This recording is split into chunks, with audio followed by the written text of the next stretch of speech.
This is a quick first impressions video on Honkai Star Rail, the latest and greatest money pit by MiHoYo, a company that also brought you Genshin Impact. Keep in mind that the game is relatively early in its release, so lots is bound to change as the game updates, but I just wanted to make this video to get some thoughts across if you were interested in checking out the game, but wanted to learn more about how it plays. Prior to picking up the game, I had no idea what to expect. I never really played or seen any of the other games in the Honkai series, and I've only known MiHoYo from Genshin, which I have a lot of time with, so I completely forgot that Star Rail is closer to a traditional JRPG than it is any kind of open world exploration game, and was surprised to find that it's pretty close to Octopath Traveler. Of course it's not really Octopath Traveler, not in the same way that Genshin Impact is basically a ripoff of Breath of the Wild. Star Rail is much simpler, mechanically speaking. Your party consists of 4 characters, and you enter battles through overworld encounters rather than by random chance. Your party members get one action, and can choose between 3 options: a basic attack, an ability with a unique effect, and their ultimate.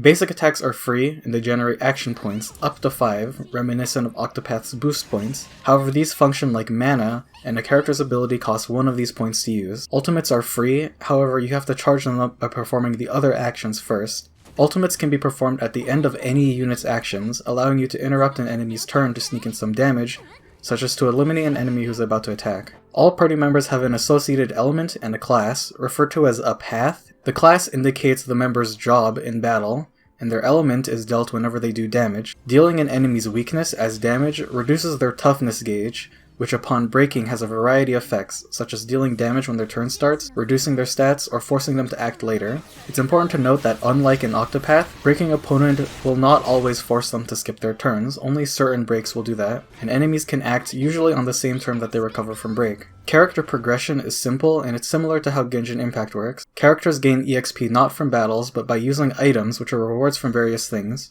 This is the same for light cones, which are essentially accessories or weapons like they are in Genshin. Each character gets 1 light cone equipped to them, respective to their class, which provides stats and passive effects. Cones can also be leveled like characters by burning specific materials or other cones. All of these materials can be farmed daily by performing battles which cost a resource called Trailblazer Energy, which is essentially stamina like in other gacha games, and it regenerates slowly as the day goes on. Characters also have a tree of upgrades that use materials from battles and exploration. On top of this, you have another upgrade system which uses duplicate copies of the characters you get from the gacha system to upgrade them even further. For some other minor mechanics, overworld battles can be started by attacking enemies, which randomly hits them and applies weaknesses if you are using the proper element.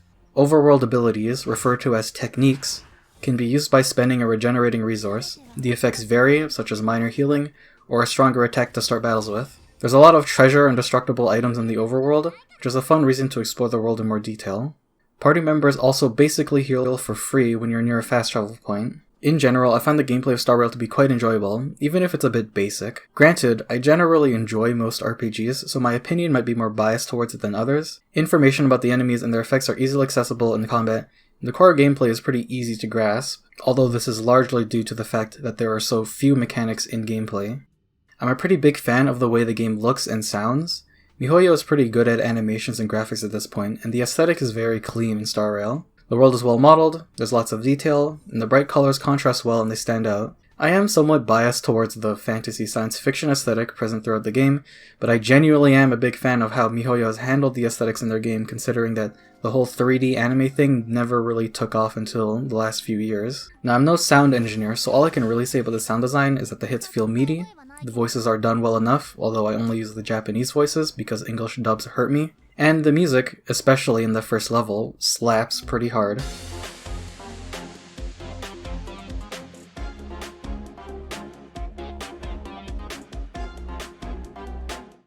Okay, so admittedly, I don't know anything about the Honkai world, lore, or the stories from the past games. This game does a pretty good job of establishing the general idea. Evil bad guys are collecting a bunch of things. You need to go get them first. There is a side plot about your character being the supposed incarnation of one of the Aeons, which are functionally like deities in the world. The actual story, from what I've experienced, is perfectly fine. It may be a bit on the anime tropey side, if that doesn't appeal to you, But what I do enjoy is the completely superfluous flavor text the writers decided to litter all over the place with interactable objects. I wish I had more of these recorded, but there was one dialogue tree involving your character jumping inside of a closet in your hotel room, and then promptly having an existential crisis before jumping out and terrifying the room service. Apparently your character is also mental on top of being a sociopath, which is pretty hilarious. While the story itself hasn't grabbed me particularly strong, I do enjoy the writing so far. So how about that whole gacha thing? So Star Rail is a gacha game. If you don't know, gacha refers to the monetization scheme the game runs on, which revolves around you spending in-game currency to get a randomized reward, either a new character to your roster or a Litecoin to equip to said characters. I won't be commenting on the fact that the game is a gacha system, because you're either going to be fine with it or you're not. What I will be commenting on is how much I think the system affects the gameplay. I have very little experience with Star Rail's gacha system because I simply haven't had a lot of time with it, nor made any pulls on its banners, but what I do have a lot of experience with is Genshin's gacha system, which is functionally very similar to Star Rail's, unsurprisingly. Probably the most important thing for any free-to-play player is how the pity system works, which is the same as Genshin's.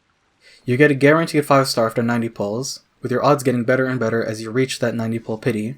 In my personal experience with Genshin, I usually find that you can get something of value within about 50 pulls, better or worse, although you only have a 50% chance to get whatever's promoted on the banner whenever you do get that 5-star, which can suck quite a bit. TLDR, the rates suck, so save up to hit close to the pity at least, and if it really matters to you, go past the pity.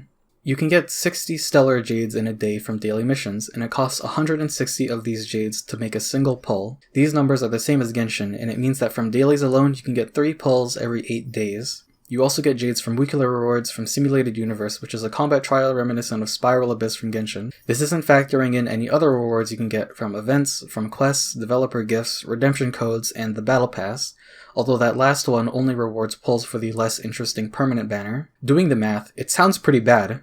It would take 240 days just to reach 90 pulls to guarantee a pity, or 8 months. Granted, I rarely ever hit the hard pity and usually get something beforehand, but that's just probability bias, and I wouldn't blame you for being upset at how stingy the rates are, since many people are upset at how Genshin's gacha is handled and how stingy they are with that game. With that said, the longer you play, the more stuff you'll accrue, and while I agree that it gets good 20 hours in is generally a bad argument for games, you can easily coast along without having to put too much attention into Star Rail as you build up resources and get stronger and stronger.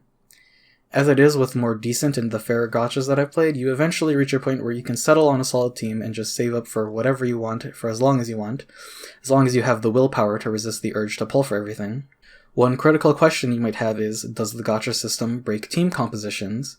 What if I don't have an element that the boss is weak to? Or what if a valuable tool I need for my team is missing because I just don't have the character that can do that? We will have to wait and see how this plays out in the future, but in the few gachas that I have stuck with long term, good games will start you off with a roster of characters capable of handling most of the in-game content, with only the hardest content being too much to deal with without any of the premier characters. Star Rail's starter party consists of 2 strong DPSs and 2 strong supporters. You will initially notice the complete lack of a healer, but fortunately there's a permanent event that rewards one of the healer characters, Natasha, for simply leveling up and playing the game, so don't worry too much about that. As for striking enemy weaknesses, almost every enemy comes with multiple weaknesses and you can see what they are before entering combat, which allows you to patch up holes in your composition before engaging. One thing that is worth noting is that you aren't able to see which enemies will be in the battle and what weaknesses belong to which enemies, which can be frustrating if you enter a boss fight thinking that all of the weaknesses apply to the boss, and then realizing that some of those are actually just for trash mobs that don't really matter much, or that there are multiple boss enemies in the encounter which required you to split up your weaknesses when in reality what you did was you just focused on one weakness. I'm generally pretty optimistic about how the game's balance is going to be as it stands right now, but I have had bad experiences with games like Fire Emblem Heroes succumbing to power creep, and it's also important to note that Genshin Impact has had problems with easing players into the higher level content with sudden difficulty spikes as you increase the strength of the enemies through the world level. Whether or not Star Rail devolves into pay-to-win trash, or remains relatively playable for the free-to-play is, only time will tell, but as it stands right now, the content that I've played through is balanced enough even with only the starter characters and none of the pulls. So if you asked me what exactly is wrong with Star Rail, I honestly wouldn't be able to tell you. I also wouldn't be able to tell you what exactly is great about it either though. The game is pretty basic, with a sci-fi setting, is a solid presentation, a unique story, unique world, but nothing about Star Rail really grabs me the same way that other RPGs have. There's less exploration, the combat has less depth, there are fewer options to build your party, and you're limited to what you can use in your gacha pulls. With that said, I'll still keep my eye on the game and try to play it every now and then. My biggest fear when I first started playing the game was, how am I going to keep up with this? I already devoted some of my time every day just to keep up with Arknights and Genshin, and now I'm going to have to play an RPG every day on top of that. Fortunately, with the speed up and auto battle mechanics, I don't perceive Star Rail being too much of a hassle to keep up with in the long term, but only time will really tell. I'll definitely be switching over to the PlayStation version of the game when that releases, however, to take advantage of faster loading times, and to reduce the burden that the game puts on my computer. So, should you try it? If you put the metaphorical gun to my head and told me to give Star Rail, all that I've played of it so far, a score, it would probably hit somewhere between a 6 and a 7. I know for some people that number sounds sort of low, but the game is pretty solid. It just doesn't seem to pull me in because of how limited the gameplay is so far. It's very likely that developers will add content as the game's life continues, so as I said, I'll be trying to keep up with it little by little. This is in comparison to Genshin, a game that I genuinely enjoy a lot. On top of nailing the presentation and having a story that's easy enough to follow, the gameplay loop really draws me in. It's just Breath of the Wild, and I liked Breath of the Wild, but it also doesn't have the breakable weapons, it has a more interesting world, it has more varied combat, and a much bigger open world to explore. Exploring open worlds is something that I'm a huge fan of, and while Breath of the Wild did it okay, Genshin just does it better, honestly. And for RPGs, I like party building, I like solving puzzles, I like dungeon crawling, I like big lengthy boss fights with lots of choices to make in battle, and sadly Star Rail just doesn't hit those metrics for me, and if it does eventually, it hasn't shown its hand, and I've played for like 10 hours at this point, so it better hurry up with it. The game is completely free to try out, so if you're a fan of RPGs or anything else about the game, there's no real harm in trying it out. It takes a fair amount of time to get to the point where you unlock daily missions and start earning rewards, and once you do get to that point, you can just play for a few minutes every day, do a quest, auto battle, slowly build up resources, and wait for that rainy day where you decide to sit down and play for a longer session and really take in the game. Regardless, I hope you found this video informative, I hope it was helpful, and thank you very much for watching.